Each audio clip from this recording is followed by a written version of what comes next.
The memory is a splinter, buried so deep in the soft tissue of the mind that the flesh has grown around it, making it a permanent part of the whole. You forget it's there for years at a time until a certain pressure, a specific angle of light, and you feel its sharp, familiar pang. At 78, my body is a catalogue of such splinters, a twinge in my knee that speaks of a long-ago fall from a ladder, a stiffness in my right shoulder that forecasts the rain. But the oldest one, the one that never truly dissolves, is the ghost of a shove against my sternum, the sound of a locker door clanging shut, and the name that went with it, Gary Mills. I am an old man now.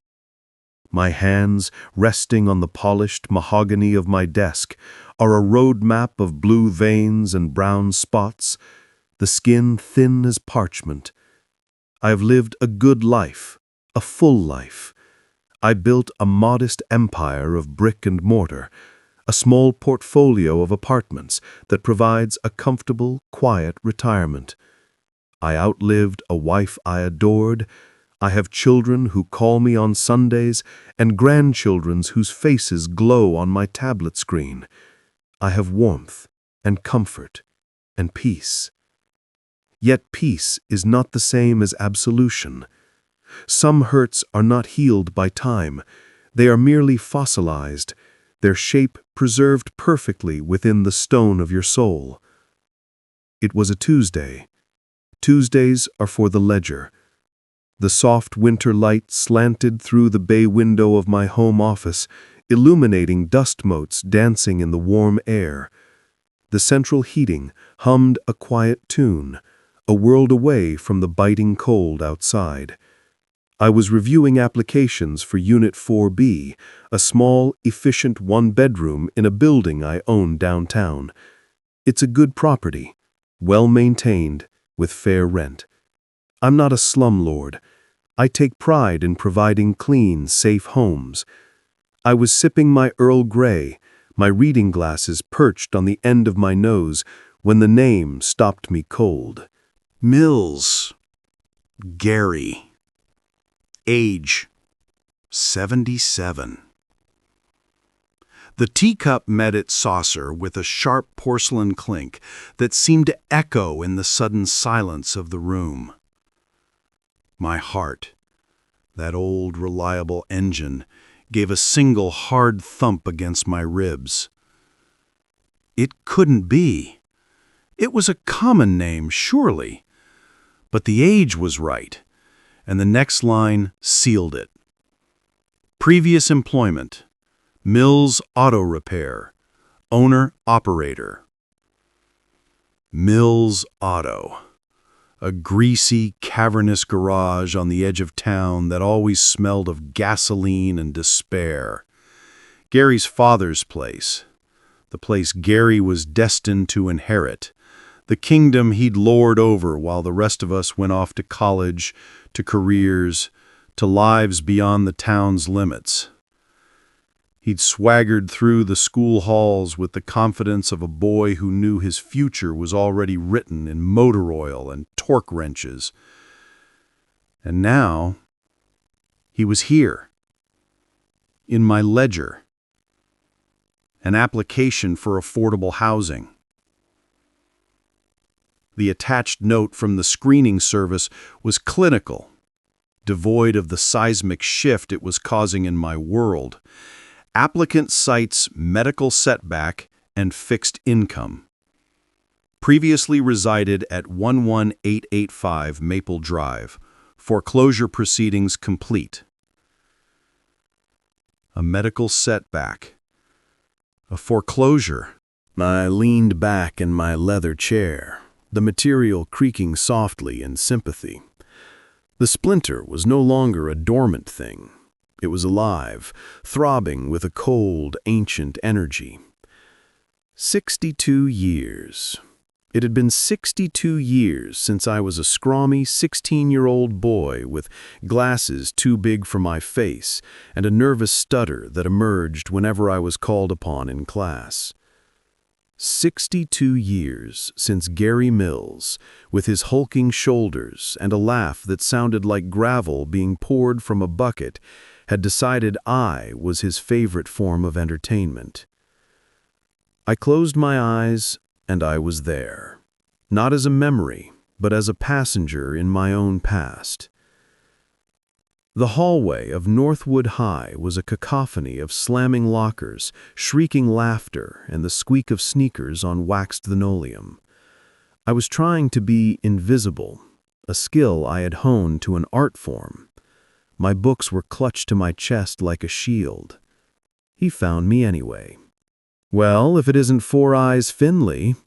His shadow fell over me first, blocking the fluorescent light. He smelled of cigarettes, stolen from his old man, and the cheap, sharp scent of aftershave. "Where's your protection today? Your mommy couldn't walk you to class?" His friends, Matt and Kyle, a pair of hyenas living in the lion's shadow, snickered. I tried to sidestep, my heart hammering a frantic rhythm against my ribs. "Leave me alone, Gary." It was the wrong thing to say. It was always the wrong thing to say. His hand, meaty and strong, shot out and shoved me hard against the bank of green metal lockers. The impact knocked the wind from my lungs with a soft oof. The books spilled from my arms, skittering across the floor. "I didn't say you could go," he growled, his face inches from mine. His breath was sour. His eyes were a flat, muddy brown, devoid of any light I could ever see. "Please," I whispered. The hated stutter made it a pathetic, broken sound. "Please." He didn't hit me. Not then. He preferred psychological theater. He bent down, picked up my algebra textbook, and held it out to me. For a fleeting, foolish second, I thought he was showing mercy. I reached for it. He pulled it back, a cruel smirk playing on his lips. Then, with deliberate slowness, he opened it, took a handful of pages, and ripped them out. The sound was like a gunshot in the hallway. He dropped the mutilated book onto the pile of others. "Pick up your trash, Finley," he said, his voice conversational. Then he and his pack moved on, their laughter trailing behind them like poison gas. I knelt there, my face burning with a humiliation so complete it felt like a physical stain. I gathered my books, my hands trembling, avoiding the eyes of the other students who hurried past, grateful it wasn't them. This was a Tuesday. It could just as easily have been a Monday or a Wednesday. His cruelties were as reliable as the school bell. But the worst, the memory that still had the power to make my jaw clench and my old hands curl into fists, was the letter. Her name was Susan Price. She had hair the color of wheat and a smile that could melt the polar ice caps. I'd spent 3 weeks drafting the letter, writing and rewriting it on a piece of good stationery my grandmother had given me. It was a masterpiece of adolescent earnestness, full of compliments I'd stolen from poetry books, and a clumsy, heartfelt question. "Would you like to go to the spring dance with me?" I had it folded in my back pocket, a secret talisman of hope. Gary must have seen me looking at it between classes. He cornered me by the bleachers after school. "What you got there, Finley? A love note?" He moved with a predator's grace. Nothing," I stammered, backing away. He was on me in an instant, his weight pinning me against the cold metal of the bleachers. He reached into my pocket, his fingers digging into my thigh, and pulled out the letter. I fought then, truly fought, scratching and clawing, but I was a sparrow in a hawk's talons. He held it up, reading the first line aloud in a mocking, high-pitched voice. "Dear Susan, I noticed the way the light catches your hair in third period." He and his friends howled with laughter. My face was on fire. my eyes stinging with tears of rage and shame. "Please, Gary," I begged, my voice cracking, "don't." He looked at me, and in that moment I saw not just cruelty, but a profound, chilling emptiness. He wasn't doing it for laughs anymore. He was doing it because he could, because my pain was a resource he owned. He unfolded the letter, held it between his two hands, and slowly, meticulously, tore it in half. Then he tore the halves into quarters, and the quarters into a confetti of my shattered hope. He opened his hands and let the pieces flutter down around my feet like snow. "There," he said, his voice flat. "Now it's nothing." He walked away, and I stood there, surrounded by the shredded remains of my courage. I never asked Susan Price to the dance. I never asked anyone. That small, hopeful part of me had been ripped out and scattered to the wind with the pieces of that letter. On that day, kneeling on the asphalt to gather every last scrap, I made a vow to myself. It was a silent, seething promise forged in the fires of powerlessness. One day, I swore, my tears falling on the torn paper. One day, Gary Mills, you will feel this small. You will know what it's like to have everything you need held just out of reach by someone who enjoys the sound of you begging. The memory faded, leaving me breathless in my leather chair. The winter sun had moved, and the room was darker. I looked down at the application. Gary Mills, age 77. Medical setback. Foreclosure. The vow, that old fossilized thing, stirred. It would have been easy, so easy, to take a red pen and scrawl "rejected" across the top. To let the cold, impersonal machinery of business enact a small, private justice. It would have been a balm, a sweet, swift revenge. But it would have been too small. It would have been the act of the boy I once was, not the man I had become. A different plan began to form in my mind, cold and precise, like a key turning in a lock I didn't know I still held. Rejection was a denial. What I wanted was an affirmation. I didn't want to turn him away. I wanted him to come inside. I wanted him to sit in the warmth of my generosity, to eat the bread of my kindness, and to know with every fiber of his being exactly who was providing it. I wanted him to be comfortable. I wanted him to be grateful. And then, I wanted him to know. I picked up the phone, my hand steady now, all tremor gone. I dialed the number on the application. It rang twice. "Hello?" The voice was old, raspy, tinged with a wariness that suggested too many calls brought bad news. "Mr. Mills," I said, my voice carefully neutral, the voice of a professional landlord.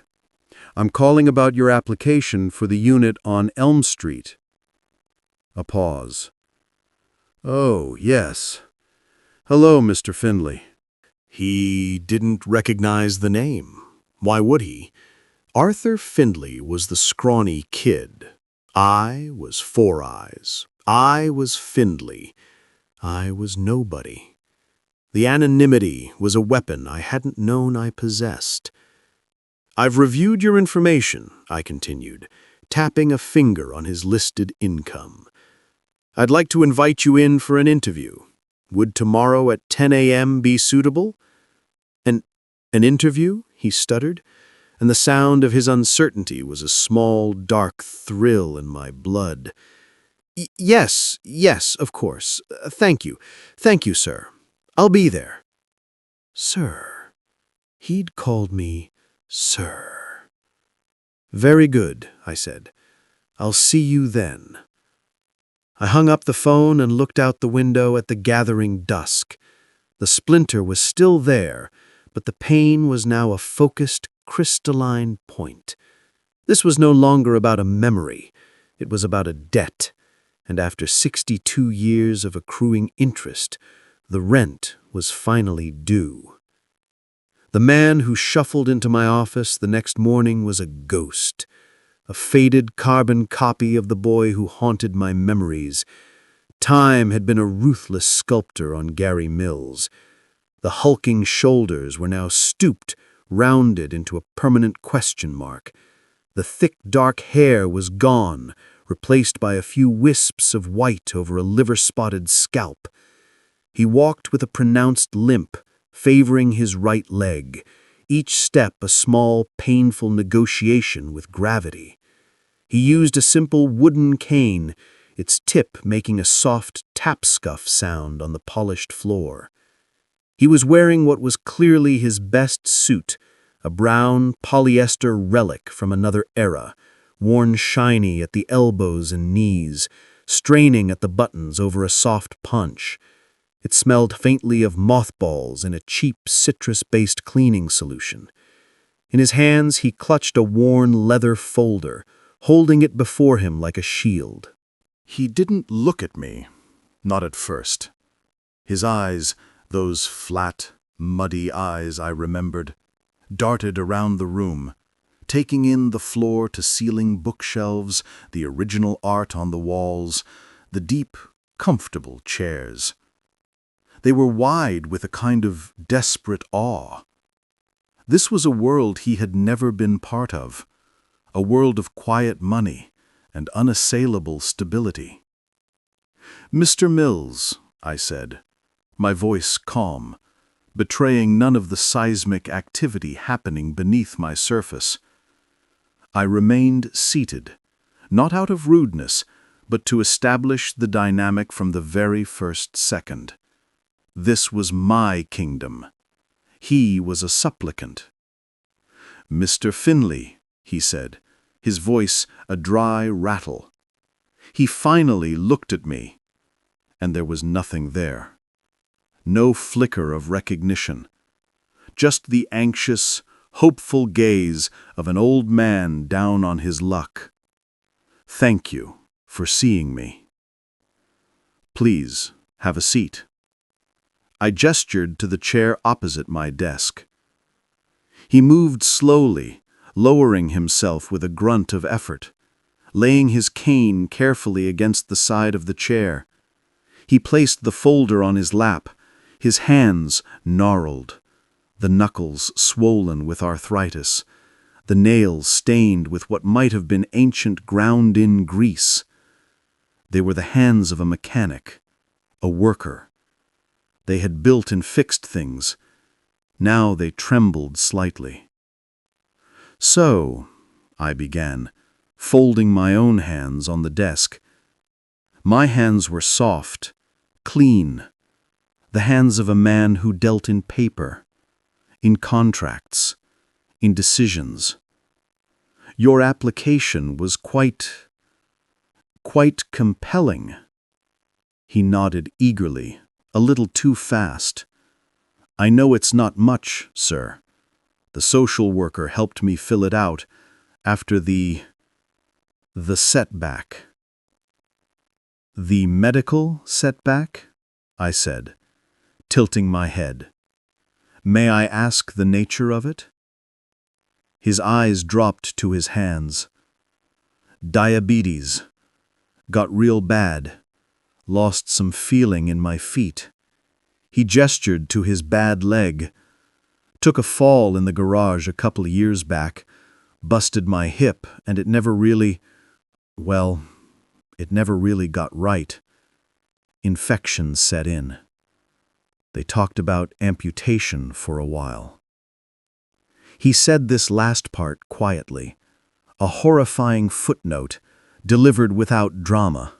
I felt a cold knot tighten in my stomach. This was real.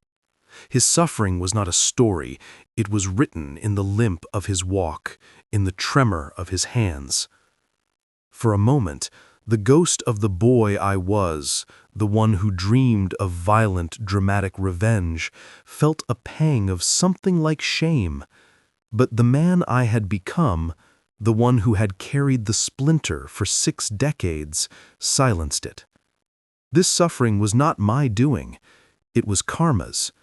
I was merely the instrument of its final, poetic delivery. "I'm sorry to hear that," I said, and the words were not entirely a lie. They were just inadequate. He shrugged, a sad, loose movement of his shoulders. "It is what it is. The medical bills, well, they took the house. The business was gone long before that. Nobody wants a one-man garage anymore. Not when you can go to the dealership." "Mills Auto," I said, letting the name hang in the air between us. "I remember that place. On the edge of town, right? By the old railroad tracks?" He looked up, a faint spark of surprise in his eyes. Yeah, that's the one. You from around here originally?" "I am," I said, offering a small, non-committal smile. "A long time ago." I opened the file on my desk, though I had already memorized every detail. "It says here that you've been staying at the motel on the highway since the foreclosure." His face flushed a blotchy red. "Temporary, just until I can get back on my feet." The irony of the phrase, given his leg, seemed to hang in the air, unnoticed by him. Of course. I let the silence stretch, watching him squirm. He was so exposed, so utterly vulnerable. The power I held over him in that moment was absolute. I could end his hope with a single sentence. I could send him back to the transient gloom of a highway motel with a word. The temptation was a sweet, dark syrup in my veins. But I had a different script in mind. "Well, Mr. Mills," I said, closing the file with a definitive snap, "I see no reason we can't help you out." The change in him was instantaneous and profound. His whole body seemed to slump in relief, the tension draining out of him so completely I thought he might slide from the chair. His eyes grew bright, glistening with unshed tears. Oh, thank you, Mr. Finley, thank you. You don't know, you have no idea what this means." "I think I have some idea," I said, my voice soft. "The unit is available immediately. It's the smallest one in the building, but it's clean, it's safe, and the rent is fixed at the affordable housing rate. The lease is month to month. Gives you some flexibility." "Flexibility?" he repeated, as if the word were a foreign concept he was learning for the first time. "Yes, thank you. That's more than fair." I took out the standard lease agreement and began filling in the blanks. Name: Gary Mills. Age: 77. Property: 1421 Elm Street, Unit 1A. The garden-level unit. The smallest one. I wasn't being cruel, I told myself. It was what he could afford. It was practical. I slid the lease and a pen across the desk to him. "If you could just sign there and there." His hand shook as he took the pen. His signature was a slow, laborious scrawl, each letter a battle against the betrayal of his own body. He pushed the paper back to me as if it were a holy relic. "Welcome to Elm Street, Gary," I said, using his first name for the first time. It was a deliberate act, a tiny assertion of familiarity, of the upper hand. He struggled to his feet, using the desk for support. He reached out a hand to shake mine. I took it. His grip was surprisingly weak, the skin papery and cool. "Thank you, sir. I won't let you down. I'm a good tenant. Quiet." "I'm sure you are," I said, releasing his hand. He turned and began his slow, tapping journey toward the door. He paused at the threshold and looked back, his expression one of profound, almost religious gratitude. "You're a decent man, Mr. Finley. A truly decent man." The door clicked shut behind him. I stood and walked to the window, watching him make his way down the front path to a beat-up, 20-year-old sedan parked at the curb. The winter wind tugged at his thin coat. He looked small, insignificant. The boy who had torn my letter, who had shoved me into lockers, was gone. In his place was a broken, lonely old man.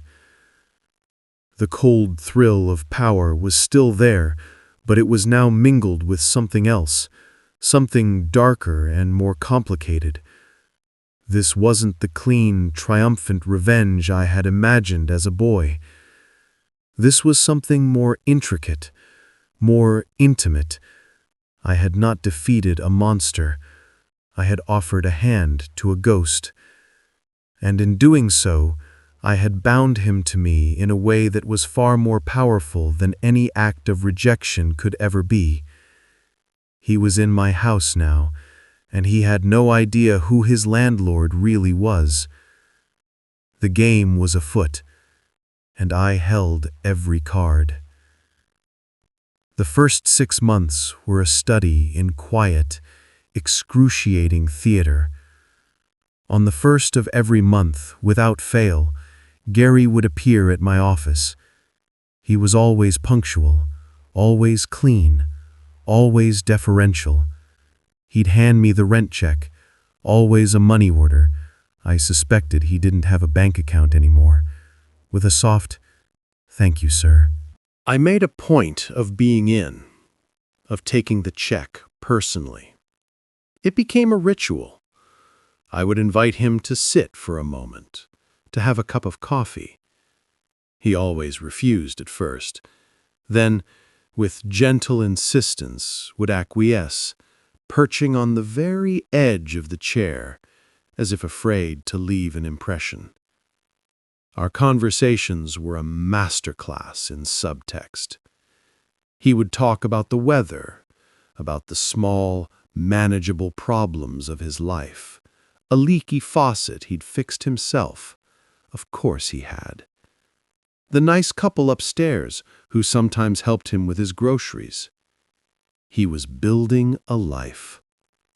A small, fragile one within the walls I owned. And I was the benevolent landlord. I listened, I nodded. I offered small, sympathetic smiles. I asked polite, leading questions. "How are you finding the neighborhood, Gary?" "It's quiet, peaceful. I like watching the people go by from my window." "And the heating in the unit, it's adequate?" "More than adequate, sir.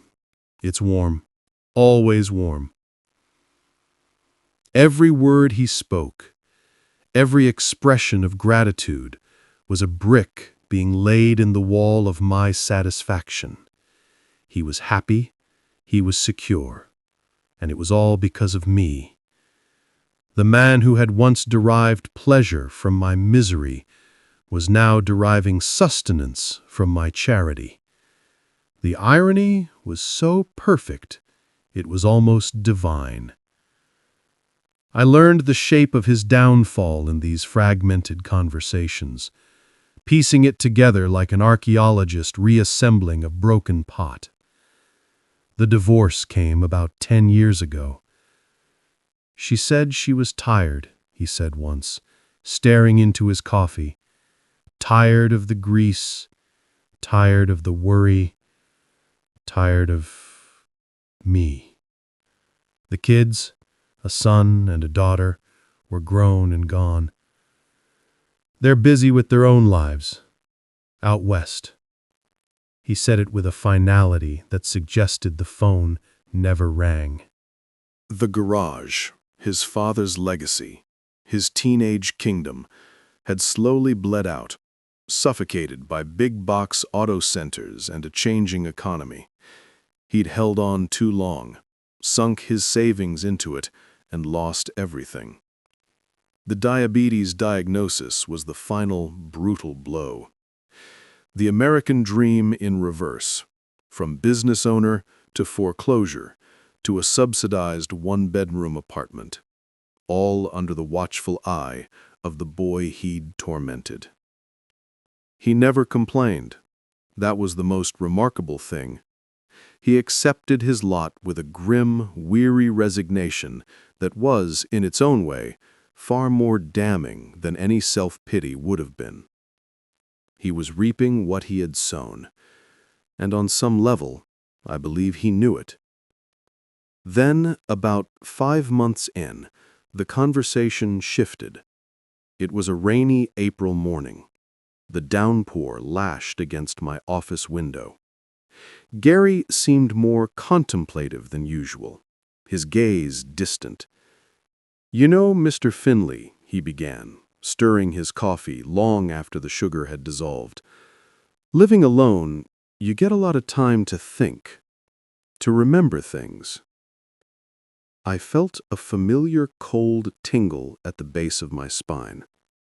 "Oh?" I said, my voice carefully neutral. "Yeah." He let out a long, shaky sigh. "You start thinking about your life, the choices you made, the people you hurt." The word hurt hung in the air between us, fragile and significant. "Regret is a heavy burden for an old man to carry," I offered. "It is," he agreed, his eyes still fixed on some point in the middle distance. "There was this one kid, in high school. God, I was awful to him. Just awful." He shook his head, a look of genuine pain crossing his features. "For no reason. He was just there, small, nervous, an easy target." My heart was beating a slow, hard rhythm. I took a sip of tea to wet my suddenly dry mouth. "What did you do?" He looked at me then, his eyes seeking some kind of absolution, or perhaps just a witness. The usual stupid, cruel kid stuff. Shoved him around, called him names. But there was one thing. He trailed off, his face crumbling with the memory. There was a letter. He'd written a letter to a girl. I took it from him.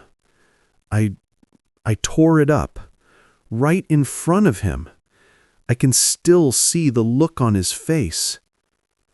The splinter twisted, a white-hot lance of pain. I could feel the cold metal of the bleachers against my back, see the confetti of my hope fluttering to the ground. I could feel the hot shame on my 16-year-old cheeks. "Why?" I asked, and my voice was tighter than I intended. "Why would you do that?" He looked down at his twisted hands, ashamed. "I don't know. I really don't. To feel big, I suppose. To feel powerful. My old man, he was a hard man. Nothing I ever did was good enough. Maybe it felt good to be the one dishing it out for a change." He looked back at me, his eyes pleading. "It's no excuse. I know that now. It's just an exclamation, a pathetic one." I said nothing. I just looked at him, letting the weight of his confession settle in the room. He was giving me the ammunition, loading the gun with his own hands. I think about him sometimes, Gary continued, his voice barely a whisper. "I wonder what happened to him. I hope he ended up okay. I hope he had a good life. God knows he deserved one after what I put him through." He looked at me, and for a terrifying, exhilarating second, I thought he saw it. I thought the decades would fall away and he would recognize the ghost sitting across from him. But he didn't. He just saw his kind, elderly landlord. "You're a good listener, Mr. Finley." He offered a weak, grateful smile. "You remind me of him a little bit, you know? That kid. There's a kindness, a decency."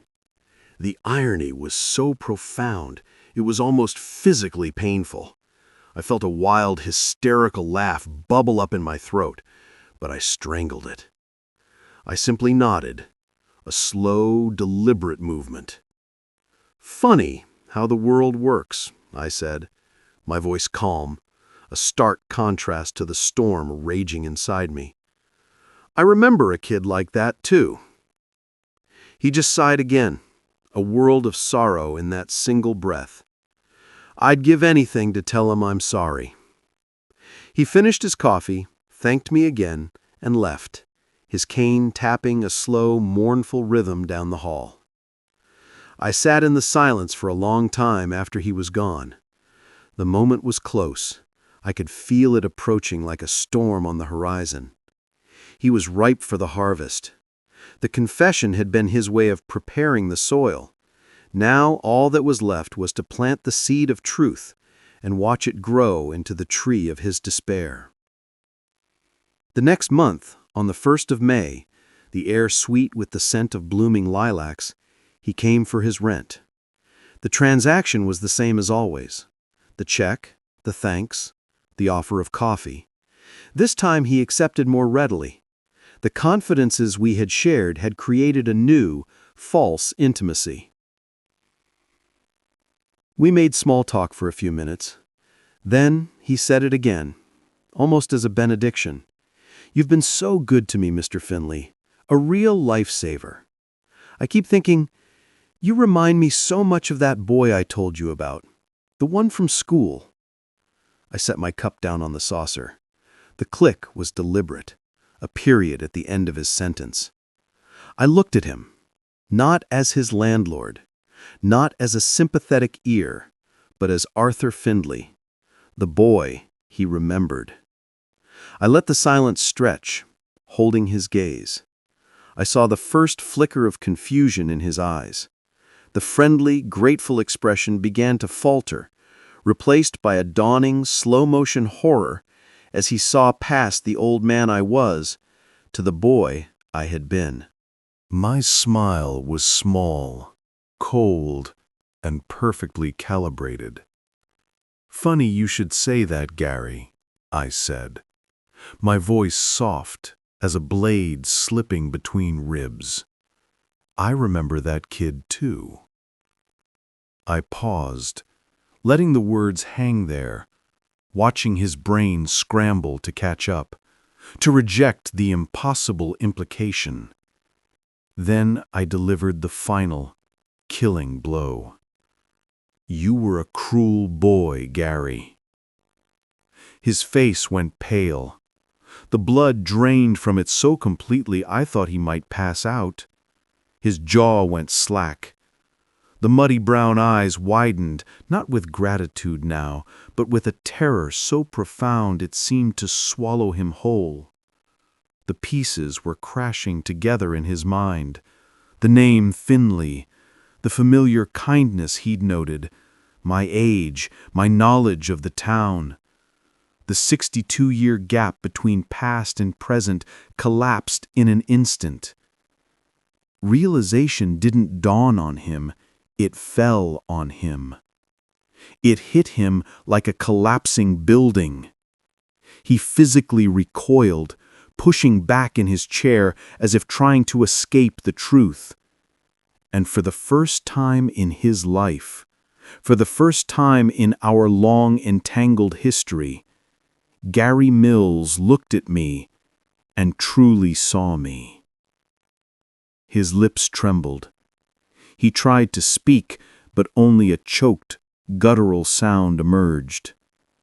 He tried again, his voice a broken whisper, stripped of everything but raw, unvarnished shame. He said, "I'm sorry." The words were so quiet, I almost missed them. But I didn't. I heard them perfectly. They were the words I had dreamed of hearing for most of my life. They were the words my 16-year-old self had craved with a desperate, aching need. I looked at the broken old man before me. The revenge I had fantasized about, a public humiliation, a physical confrontation, turning him out into the street, now seemed childish, grotesque. The universe, it seemed, had its own sense of justice. It hadn't just knocked him down. It had systematically dismantled him, piece by piece, until all that was left was this trembling shell begging for shelter from a ghost. Kicking him would have been an act of petty malice. Letting him stay, letting him live with the knowledge, was an act of profound, absolute power. I held his gaze, letting him drown in the shame. Then I gave a slow, single nod. "I know you are," I said, my voice even, devoid of anger, devoid of triumph. It was the voice of a judge passing a sentence that had already been served. "You were a cruel boy, Gary, but life did the teaching for me. I don't need to kick a man who's already fallen." The fight went out of him completely. His shoulders slumped, his head bowed.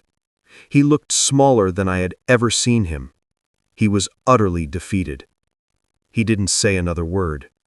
He just nodded, a jerky, mechanical movement, picked up his cane and shuffled out of my office, the tap-scuff of his retreat sounding like a death knell. He never missed a rent payment after that. He was always prompt, always polite, but he never looked me in the eye again. Every time he saw me, when I was checking on the property or he was coming back from the store, he would dip his head, a gesture of deep, ingrained submission. And he always, without fail, called me sir. The splinter was gone. Not dissolved, not forgotten, but finally, after 62 years, extracted. The wound it left behind was clean. It would scar, of course, but the constant, low-grade ache was gone, replaced by a quiet, profound peace. Sometimes revenge isn't about humiliation or punishment. It isn't about violence or loud declarations.